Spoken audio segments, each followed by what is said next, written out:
And so we're winning. I mean, this is really happening. Mike, I mean, I know I don't usually get you on for over an hour and just talk about one subject, but isn't this the one overarching big subject?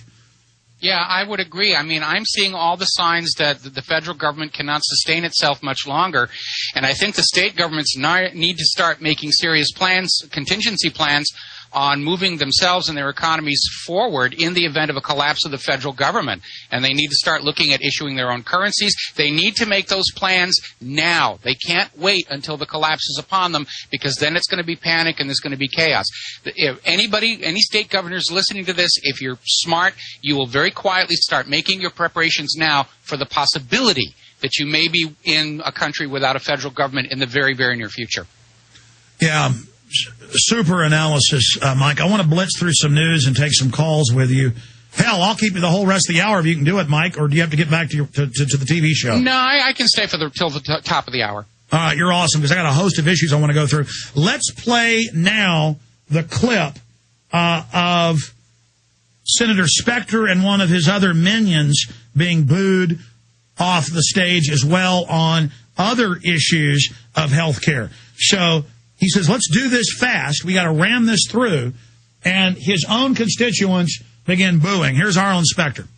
I mean, the turnout today and across and the interest that's being shown across the country demonstrates how personal and how important health care is to citizens across the country.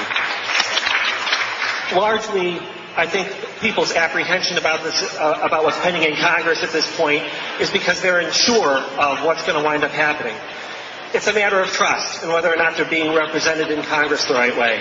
So my question to you is, when congressmen scoff at the notion of reading legislation because they aren't qualified or they aren't competent to understand it, how can we be confident that those congressmen are competent to re-engineer the entire health care system?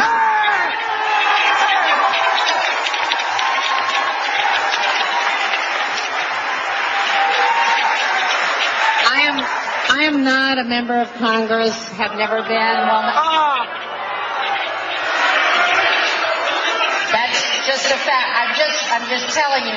My observation is, I have never seen members of Congress work harder on it. It is unacceptable to me for somebody to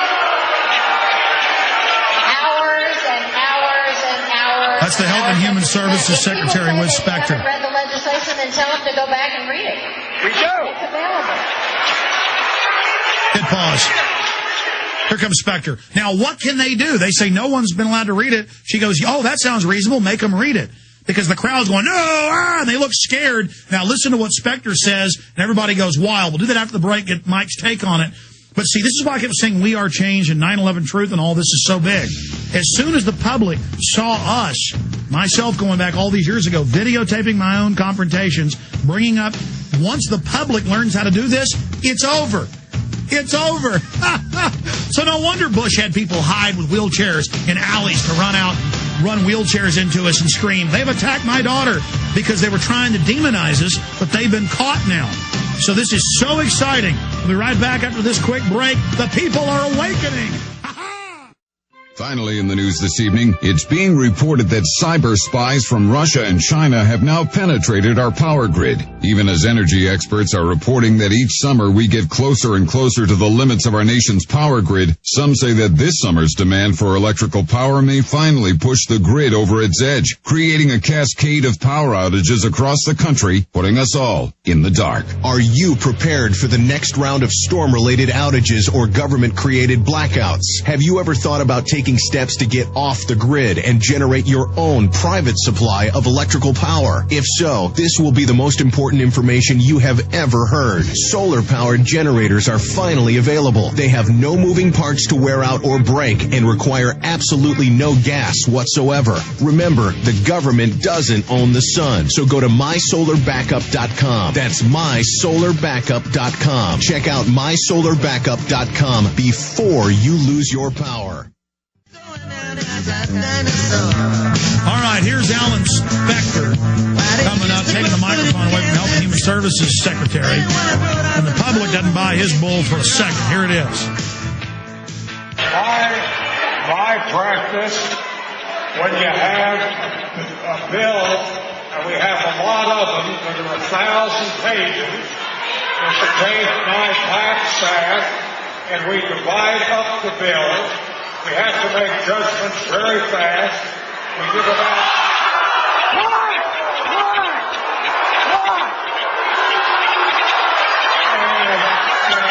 And every bill is read thoroughly and understood by me before I vote.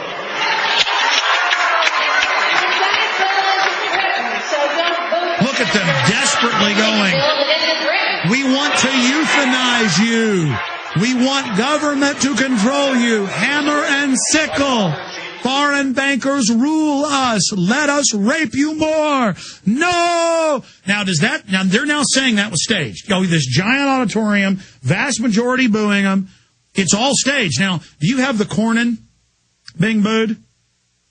First, let's get Mike's take on this. Mike, this is actually starting to even freak me out.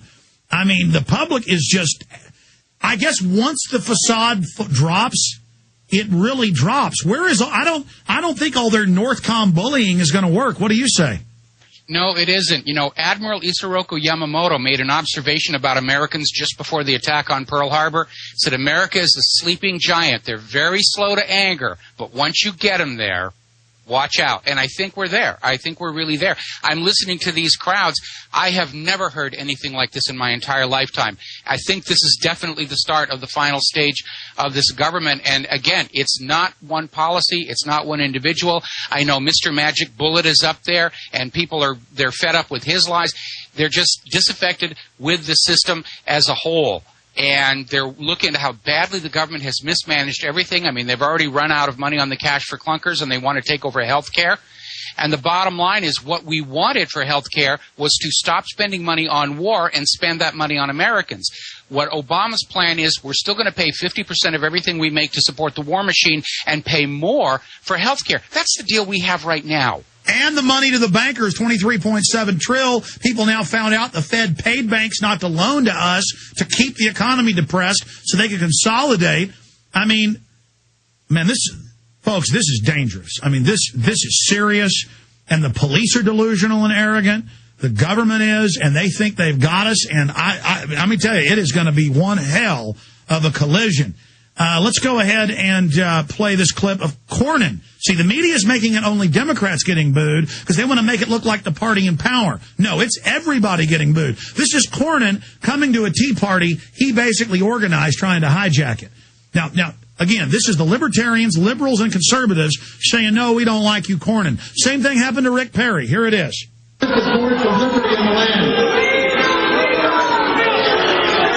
As the senator was trying to speak, many were calling him a traitor. Cornyn was the only senator who did not vote on the stimulus plan.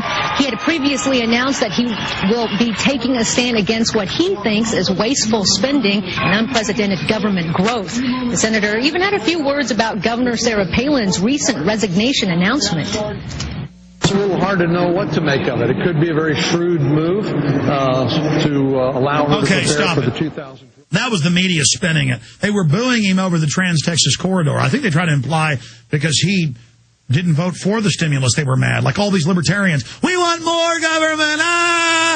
Boy, I tell you, the media. Mike Rivero, your take on this.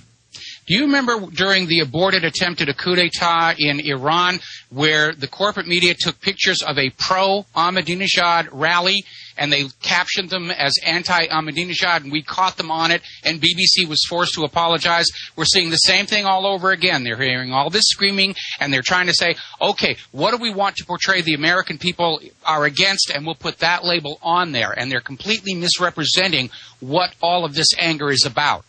I may have to replay that because I meant to play a Patriots Raw footage and then we play a newscast. But it's kind of good we did because unless I missed that, was the media acting like the Tea Party was mad because they wanted the stimulus? Something like that. It's almost a joke. It's like they're trying to show the crowds, raise our taxes, raise our taxes.